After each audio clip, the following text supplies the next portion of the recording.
ಶ್ರೀ ಬನಶಂಕರಿ ಸಾಮಾಜಿಕ ವಿವಾಹ ವೇದಿಕೆಯ ಅಧ್ಯಕ್ಷರಾದ ಶ್ರೀ ಎ.ಎಚ್. ಬಸವರಾಜು ರವರ ಹುಟ್ಟುಹಬ್ಬವನ್ನು ಇಂದು ಅವರ ನಿವಾಸದಲ್ಲಿ ಬೃಹತ್ ಕೇಕ್ ಕತ್ತರಿಸುವ ಮೂಲಕ ಹುಟ್ಟುಹಬ್ಬ ಆಚರಣೆ ಮಾಡಲಾಯಿತು. ಕಾರ್ಯಕ್ರಮದಲ್ಲಿ ಬಿಜೆಪಿ ಮುಖಂಡರು ಹಾಗೂ ನಾಯಕರು, ಬಂಧು ಮಿತ್ರರು, ಅಭಿಮಾನಿಗಳು, ಹಿತೈಷಿಗಳು, ಸ್ನೇಹಿತರು ಆಗಮಿಸಿ ಹೂಗುಚ್ಛ, ಬೃಹತ್ ಹೂವಿನ ಹಾರ ಹಾಕುವ ಮೂಲಕ ಶ್ರೀ ಎ.ಎಚ್. ಬಸವರಾಜು ರವರಿಗೆ ಹುಟ್ಟು ಹಬ್ಬದ ಶುಭಾಶಯ ಕೋರಿದರು.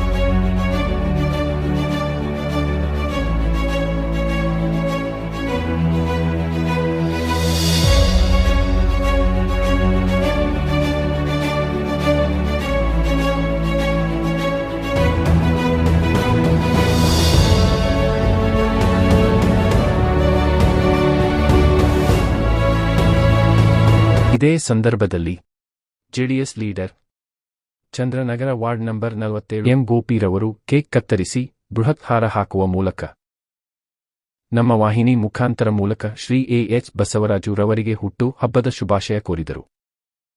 ನಮ್ಮೆಲ್ಲರ ಅಚ್ಚುಮೆಚ್ಚಿನ ನಾಯಕರಾದಂತಹ ಎ.ಎಚ್. ಬಸವರಾಜ್ ಅವರ ಇವತ್ತಿನ ದಿವಸ ಹುಟ್ಟುಹಬ್ಬದ ಕಾರ್ಯಕ್ರಮನ ನಾವು ನಮ್ಮ ಇಡೀ ಸ್ನೇಹಿತರ ತಂಡ ಆಚರಿಸ್ತಾ ಇದೀವಿ. ಬಹಳ ಸಂತೋಷ ಆಗ್ತದೆ. ಒಂದು ಆಕ್ಚುಲಿ ಹೇಳ್ಬೇಕು ಅಂದ್ರೆ ಬನಶಂಕರಮ್ಮ ತಾಯಿ ವರಪುತ್ರನೇ ಅಂತಾನೆ ಹೇಳ್ಬೇಕು. ಸತತವಾಗಿ 27 ವರ್ಷಗಳ ಕಾಲ, 27 ವರ್ಷ ಅಂತ ಅನ್ಕೋತೀನಿ, ಸಾಮೂಹಿಕ ವಿವಾಹನ ಆಚರಿಸ್ಕೊಂಡು ಬರ್ತಾ ಇದ್ದಾರೆ. ಇದರಿಂದ ಬಹಳಷ್ಟು ಜನ ದೀನ ದಲಿತರಿಗೂ, ಬಡವರಿಗೂ, ಅಸಹಾಯಕರಿಗೂ, ಪ್ರತಿಯೊಬ್ಬರಿಗೂ ಅನುಕೂಲ ಆಗಿದೆ. ಸೊ ಹಾಗಾಗಿ ಇಂಥ ದಿವಸದಲ್ಲಿ ನಾವು ಬಹಳ ಸಂತೋಷದಿಂದ ನಮ್ಮ ಬಸವರಾಜ್ ಅವ್ರಿಗೆ ಆ ಬನಶಂಕರಮ್ಮ ತಾಯಿ 100 ವರ್ಷ ನಗ್ನಗ್ತಾ ಚೆನ್ನಾಗಿ ಬದುಕಿ ಬಾಳ್ಲಿ, ಅವ್ರಿಗೆ ಅವ್ರ ಕುಟುಂಬಕ್ಕೆ ಒಳ್ಳೇದಾಗ್ಲಿ ಅಂತ ನಾನು ಮತ್ತೆ ನನ್ನ ಸ್ನೇಹಿತರ ಪರವಾಗಿ ನಾನು ಕೇಳ್ತೀನಿ. ಶ್ರೀಮಂತ ನಾಯಕರಿಗೆ ಎಚ್ ಬಸವರಾಜ್ ಅವರಿಗೆ ಮುಂದಿನ ದಿನಗಳಲ್ಲಿ ಆ ಬನಶಂಕರಮ್ಮ ತಾಯಿ, ಇಡೀ ಮುಕ್ಕೋಟಿ ದೇವತೆಗಳು ಕೂಡ ಅವ್ರಿಗೆ ಹೆಚ್ಚಿನ ರೀತಿಯಲ್ಲಿ ಶಕ್ತಿ ಕೊಟ್ಟು ಇಡೀ ಸಮಾಜಕ್ಕೆ ಒಳ್ಳೇದಾಗುವಂತ ಕಾರ್ಯಕ್ರಮಗಳನ್ನ ಅವ್ರು ಹಮ್ಮಿಕೋತಾರೆ. ಅವ್ರಿಗೆ ಹೆಚ್ಚಿನ ರೀತಿಯಲ್ಲಿ ಶಕ್ತಿ ಕೊಡ್ಲಿ ಅಂತ ನಾನು ಎಲ್ಲರ ಪರವಾಗಿ ಕೇಳ್ಕೊತಿದ್ದೇವೆ. ಭವಾನಿ ನಗರ ಬಸವರಾಜ್ ಅಂತಾನೆ ಖ್ಯಾತಿ ಹೊಂದಿರುವಂತ ಎಚ್ ಬಸವರಾಜ್ ಅವರು ಬೆಂಗಳೂರು ಮಹಾನಗರ ಪಾಲಿಕೆಯಲ್ಲಿ ವಿರೋಧ ಪಕ್ಷ ನಾಯಕರಾಗಿದ್ರು. ಆದ್ರೆ ಅವರ ಶ್ರಮಕ್ಕೆ ಯಾವುದೇ ರಾಜಕೀಯ ಪಕ್ಷಗಳು ಬೆಲೆ ಕೊಟ್ಟಿಲ್ಲ. ಯಾಕೆಂದ್ರೆ ಅವರು ಈಗಾಗಲೇ ಇಷ್ಟೊತ್ತಿಗೆ ಅವರು ಬೆಂಗಳೂರು ನಗರದ ಒಂದು ಶಾಸಕರಾಗಿರ್ಬೇಕಾಯ್ತು. ಅದೇ ರೀತಿ ಬನಶಂಕರಿ ದೇವಸ್ಥಾನದಲ್ಲಿ ಸಾಮೂಹಿಕ ವಿವಾಹ ಅನ್ನೋ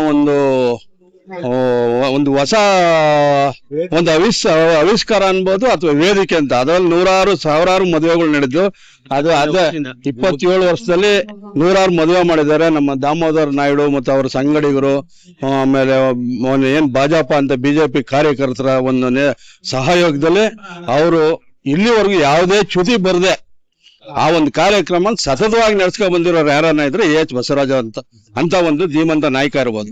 ಅಂತವ್ರಿಗೆ ಜನಪರ ಕಾಳಜಿ ಇರುವಂತವ್ರಿಗೆ, ಸಮಾಜದ ಏಳಿಗೆಗೋಸ್ಕರ ದುಡಿಬೇಕು ಅನ್ನೋರ್ಗೆ ಅವಕಾಶ ಕೊಡ್ಬೇಕಾಗಿರುವಂತ ಒಂದು ಕೆಲ್ಸನ ಪಕ್ಷದ ಹಿರಿಯ ಮುಖಂಡರು ಗಮನ ಕೊಡ್ಬೇಕು.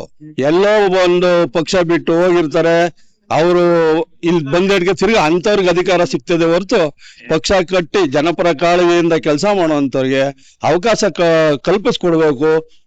ಸಮಾಜದ ಏಳಿಗೆ ದುಡಿಯುವಂತವ್ರಿಗೆ ಒಂದು ಅವಕಾಶ ಹೆಚ್ಚಿನ ರೀತಿಯಲ್ಲಿ ಕೊಡ್ಬೇಕು ಅಂತ ನಾವು ಇಡೀ ಪದ್ಮನಾಭನಗರ ಭಾಜಪ ಸಂಘದ ಕಾರ್ಯಕರ್ತರ ಪರವಾಗಿ ನಾವು ಎಲ್ಲಾ ನಾಯಕರಲ್ಲಿ ವಿನಂತಿಸ್ಕೊಳ್ತೀವಿ.